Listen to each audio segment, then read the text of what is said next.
Have you ever wondered if you can challenge every single step a government agency takes, or if there's a specific moment when their actions become officially reviewable by a court?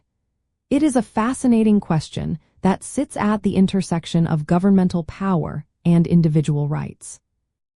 Generally speaking, federal courts cannot review non-final agency decisions. This is a fundamental principle in administrative law designed to ensure efficiency and respect for agency expertise, allowing government bodies to complete their work.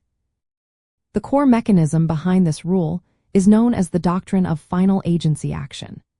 This doctrine is a crucial jurisdictional prerequisite for judicial review under the Administrative Procedure Act, often referred to as the APA. Its purpose is to prevent courts from getting bogged down in preliminary stages of agency decision-making and to allow agencies the space to exercise their delegated authority fully. An agency action is considered final when it meets a two-part test established by the Supreme Court in the landmark case Abbott Laboratories versus Gardner. First, the agency action must mark the consummation of the agency's decision-making process, meaning the agency has reached its definitive stance. Second, the action must be one by which rights or obligations have been determined, or from which legal consequences will flow. This means a court will not typically step in if an agency is still gathering information, considering options, or if its decision is merely a preliminary step in a longer process.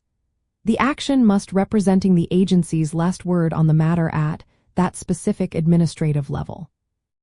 For individuals and entities engaging with federal agencies, understanding this concept means knowing when an action truly ripens into a challengeable decision. You should look for official pronouncements, orders, or formal rulings that clearly impact legal rights or impose obligations.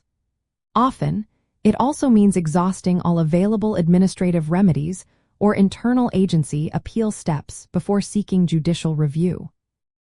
It is also helpful to distinguish finality from two related but distinct concepts: exhaustion and ripeness. Exhaustion specifically requires that a party pursue all internal agency appeal steps before going to court.